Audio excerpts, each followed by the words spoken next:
Hi, Catherine, you okay? Ah, yes. Hello. Thank you for having me. It's all right. I think this is going to be an interesting one because you've got not just one business, two businesses that you're involved in. So, Hmm. all the stresses that potentially business owners have about running businesses, you've got potentially double the pressures and the stress and Ah, all that type of stuff. So, I know you've got two businesses. One is Think Wine Group, and one is We Are Social, We Are yeah, Social Nation. So, yeah, if you give us a quick overview in terms of what they do, and then we can get into the interview. yeah, sure. So Think Wine, to be honest, that's the one people tend to know me for because I'm always on LinkedIn screaming and shouting about Think Wine.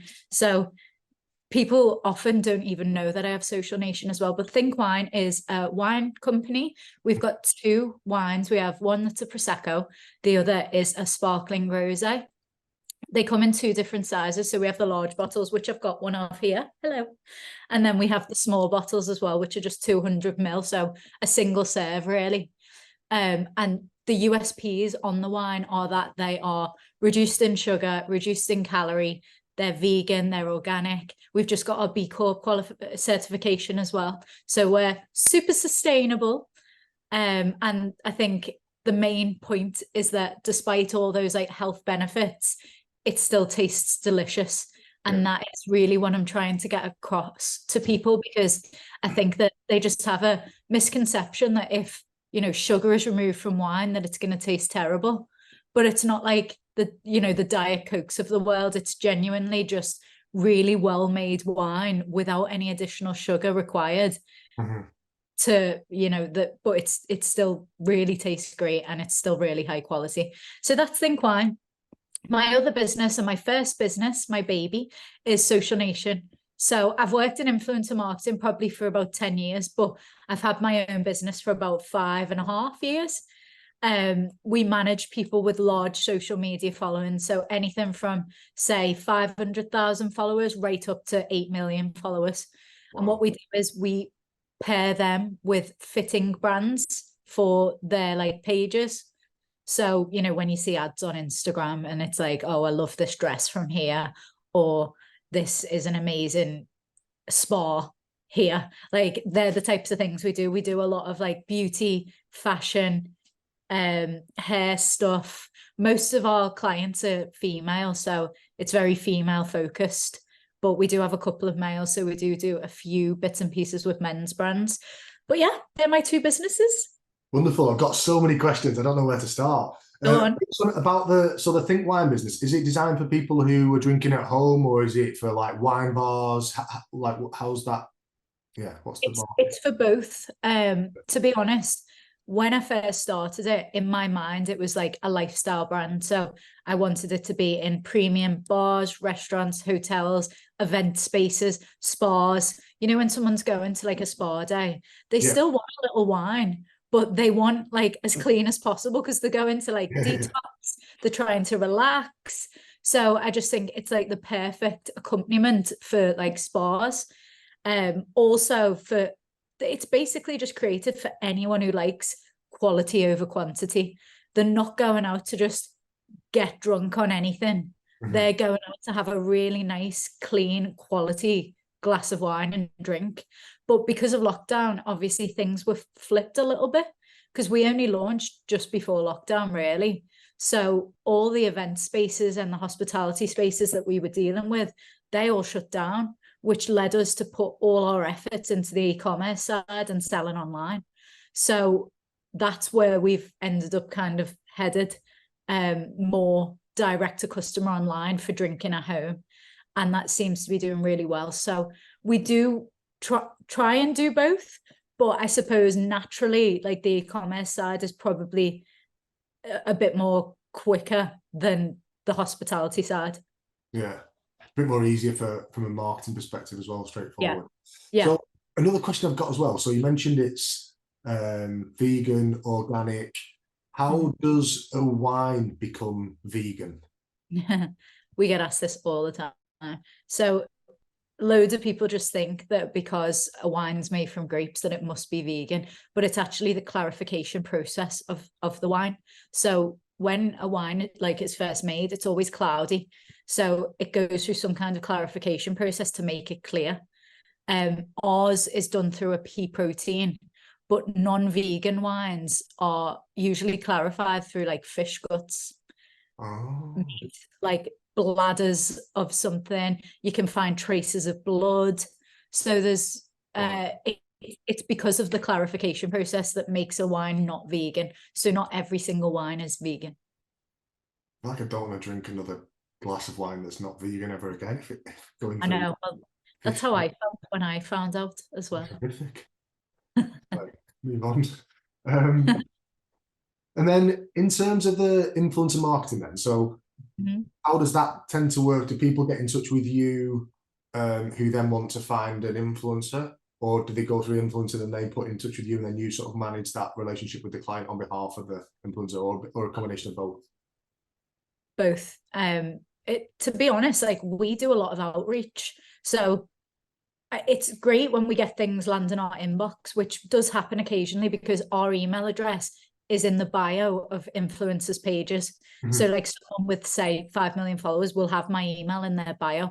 So now and again, I will get a nice little inbound lead that says, hi, Kath, I want to spend 10 grand with your client. They're very nice, but they're also very few and far between. The majority of the time, we are, as a team, outreaching to brands, phoning brands, expressing that we've got this client, they've got this many followers, they've got this much of a reach, and their followers demographic lines up completely with the brand's demographic, and therefore we'd recommend that they look into using them as an influencer. So it can go either way. Sometimes the brand might message the influencer and the influencer might say, oh, go and speak to my management. Sometimes the brand might just look in their bio and then send me an email. But most of the time, we as an agency are reaching out to the brands and selling our clients proactively to the brand.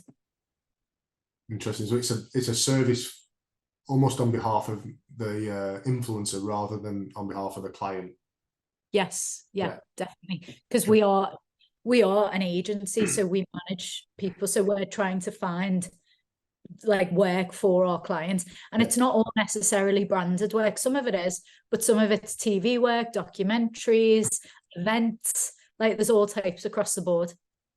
So how did you get into all this then? So influencer marketing is, I wouldn't say it's quite recent, but it is recent in terms of all types of marketing channels. So how did you get into it all? It was by chance, really. Like my background's actually sales. Like I've worked in sales for my whole life.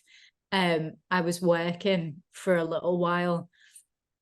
I've worked all over the world. So I spent 2 years in America. I spent 2 years in Shanghai in China. I came home. I had a job in Manchester. I was commuting to and from Manchester. It was a fine job. Like it was okay. I wasn't unhappy. It was well paid. But a job came up on Twitter at the time, and it was like, oh, we're looking for the best salesperson in Liverpool. And my sister ended up sending me the link, and she's like, this is you, go and apply. I'm like, what is it? Like, this is random. It was like a girl who had millions of followers had posted this link. So I was like, that's a bit weird. Like, what even is this? She was like, don't know, just go and find out. You said you want a job in Liverpool because you're sick of commuting to Manchester. So just go and see. So I thought, okay. And that's what I did. I went, it was just a small startup agency.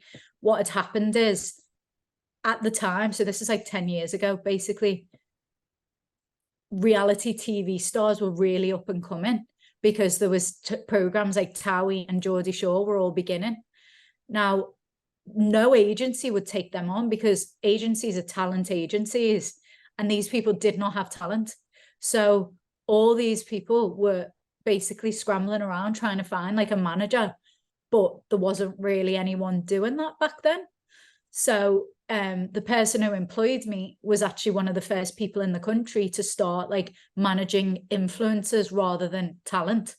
So I joined him. There was only me and him in the start, really. And we built the agency up from like 2 of us to like, I don't know, 20 odd by the time I'd left. And yeah, I suppose it wasn't really a thing when I began. I fell into it by chance, but we made it a thing. We were one of the first agencies to ever monetize like promotions on social media. So yeah, we've been in it from the get-go, and I just fell into it. I never intended on doing this job. Amazing. So, and what was the reason why you then decided to start the wines, like, 6 months or 12 months later? So the reason I started the wine business is because obviously I was working alongside so many brands and we were the return on investment through influencer marketing, like the market's saturated now, so you still get a return and it's still good, but it's not like how it once was. Once upon a time, you could spend £1,000 on a post and you could get £50,000 back in your bank account, no problem. So the return on investment was insane. And I was witness to that because I'm managing all of these campaigns myself. So it just got me thinking, okay, if this form of marketing works so well, I need my own product to utilize this form of marketing on. But I didn't know what I wanted my product to be. I'm like, okay, great, but what's my product going to be? I know I want it to have longevity. I know I need it to be something I'm passionate about. And then the reason it was wine is because genuinely I have a passion and a love for wine. I've always been on wine holidays, wine tasting events. I've always really enjoyed wine. So I thought to myself, okay, I would love to start a wine business. And then again, because of the influencers, they were all turning vegan. They would only touch things that were organic. They were always worrying about the weight. So it was like, battling with sugar, going on keto diets. And I thought, well, yeah, I'm always gaining weight from sugary wine. Wouldn't it be great if you could create a wine that was way less sugar, way better for you? And then it was just a thought that ran away with me from that point then. And I couldn't rest or sleep at night until I'd actually created the product. So that is what led me to start Think. Incredible. Proper entrepreneurship, that, isn't it? Proper entrepreneurship. Yeah. I've had a ride. Yeah. So tell us, so in terms of the ride then, if you, in hindsight then, after starting the wine business or starting the influencer marketing business, what would you do differently now, looking back on the past 5 years? Oh God, so many. I don't even know where to begin with this. So the Social Nation as an influencer agency, from the day I started my own agency, that was profitable. I made money day one. All it required was me, my laptop and a phone. No overheads, no costs, nothing. And I made money day one. And I thought, wow, starting a business is a breeze. Like, no issues here. I'm making money day one. I can hire a staff member after a month. I'm literally flying. So that's how I was feeling. And then I started to think, and everything came crashing down because everything is a cost. The whole process, the whole procurement process, the whole shipping, warehousing, like licenses, HMRC, like everything is just expensive. There's more to it than you know. Every time you think you've done everything you need, there's something else. Every time you think you've paid everything you've got to pay, there's something else. Prices are constantly increasing. Demand, it's so hard to manage, like the chain of events. So to be honest, if I was going to be honest, I would have just stuck with a non-product business. Like if I knew then what I now know, I would have just not even bothered doing a product business. I would have gone, okay, this is nice. I've got a service-led business. It makes loads of money. I'm happy. I'm flying. That will do me. I wouldn't go, okay, I'm going to open the door to sleepless nights, torment for years, people ripping me off, people robbing from me, people fraudulently pretending to invest in me. Like I've literally had a million things happen all over this product business that if I didn't have, none of it would have happened. So if I knew then what I know now, I wouldn't have done it. I wouldn't have started a product business, and I wouldn't have thought for one moment that it was easy to do so. But would I take it back at this point? No, because I'm out the other side of it. But I've had 4 years of hell, if I'm being honest. Yeah. So you had that itch to scratch, so you had that itch, you're like, I needed to do something, didn't you? At that point when you decided to start the wines business, and you probably felt you were missing out, or fear of missing out, or Yeah. leaving more money on the table, Yeah. because you've had all this opportunity. But what Yeah. you didn't realize was that you didn't have to have your own product. You can sell other people's products just as easily without having to have the headache of Yeah. own product. Yeah. Basically, yeah. However, now, like, I actually wouldn't take it back now. Yeah. But if I knew what I was going to be in for 4 years of, honestly, like, sleepless nights, stress, overworked, I probably wouldn't have done it then. But now that I'm through the other side and things are going well for Think now, I don't regret it now, but I wouldn't have done it. That's the truth. How do you know what you were getting yourself into? Yeah. Yeah. So how does an entrepreneur running two, very successful businesses manage their time effectively? Because you must have lots of constraints pulling you from left, right. I don't know. You'll have to ask someone, because I don't do you don't that. do it very well. No, Okay. for sure, no.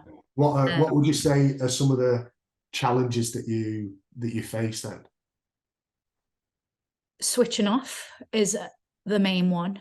I've been working on that really hard recently. I just don't stop working at any point ever. My phone is always available. I'm always available. I stay in the office till 9 p.m. a lot of nights. I like just, but it's not like, how to explain? It's not that I'm like not working efficiently in the day where I have to stay. It's like I can always find something else to do. It's like, okay, well, actually, oh, I've got this idea. Why don't I just do that? Oh, I'll just do it now. Oh, I've got to finish this now. It can't wait till tomorrow. So it's just trying to get my head in a space where I try and pull back a little bit. But I think that is to do with like the stressful events that Think has brought on, has led me to being like that, because I'm so like protective of the brand and I really want to make it work. So I just work extra hard. But I do need to learn to chill out a little bit, for sure. So if anyone has tips and advice on how to effectively manage time, then please tell me them. Yeah, I think it's a challenge as a business owner, there's always too much to do. You've never got like, that's all I've got to do and then I'm finished. There's always a list that's like 100 things to do wrong, and you've only got time to do 10 at any one time. So I think the trick is just figuring out what's the most important 10 to do. Yeah. 100. And then what about team members then? So have you hired any team members to support you with this, and what experience have you had and what learnings have you had in terms of hiring and bringing people in and maybe moving them out as well? I'd say this has been my biggest challenge, actually, hiring the correct staff. For me, I care most about like the drive that someone has. So if someone is like willing to get stuck in, learn, they're driven, they really want to work hard, that's what I'm looking for. So when I hire someone, what I've discovered now is, because I've had people that have come to me from recruitment agencies, and I've had people that have come to me from just LinkedIn, Indeed, whatever. It really doesn't matter. You never know the truth until they are in the door working for you. Like, there is nothing you could do more effectively in a recruitment process. I already do a trial day. I already interview them 10 times. Like, there's nothing you can actually do more effectively until they're in the door and you actually look at how they really are as a human. So I stick by it now of hire slowly, fire quickly. If I sense that someone is not on brand, they are not hard workers, they are not going to represent the brand well, I just get rid of them straight away. And therefore, I've got a bit of a reputation for myself now as someone who fires a lot of people, which wasn't ever my intention. But I have a very strict culture. If you're lazy, if you are rude, if you are like not a nice person, if you are not helpful, I won't keep you. But I won't know until you're in the door. So if in them first 3 months you show that you're not right, I'll just get rid. So yeah, staffing has been a struggle. However, I do have a great team right now. At the minute, there's me, and then there's 4 girls, and then a guy called Sam. So the team we have currently is great. But you know, there's always kind of ups and downs when it comes to team, I think. Is that for Think or for both? Okay. They work across both. Oh, that's cool. Mm.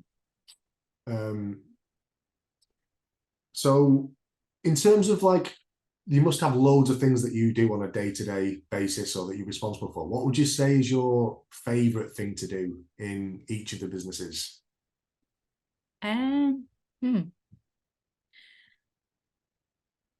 So I suppose with wine, like I love going and like seeing a new venue. You know, when new venues pop up, because we're a premium brand, like we're only stocked in premium venues. So when a premium venue pops up and you get to go in and see everyone and meet the team, and you get excited for that venue, and also you get excited that your brand's going to be in that venue. So I guess like going to new venues and meeting new people and actually seeing Think on the shelves of these lovely, lovely venues, that's like my favorite kind of part of the day. And then for Social Nation, I guess it's when you land like a really good campaign for a client and they're absolutely buzzing, and you phone them and you say, oh, guess what we've got? It's this amount of money. This is what you've got to do. And they're like screaming, jumping for joy. And then you're just like, yeah, this is why I do it. So I think probably those 2 things. Incredible. Must be some buzz that with the influencer. Yeah. We're, because the very, you know, the reason they're popular is because they've the full bags of personality. So the screaming, the shouting, the made up. I mean, it doesn't last long, to be honest. They're straight on to the next thing. But it's a lovely like moment in your day when you've made someone else's day.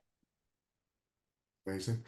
So what would you think you would attribute your growth to in your business, apart from hard work and determination? Because I think clearly you've got that in abundance. Is there anything else that you might add into the mix from there?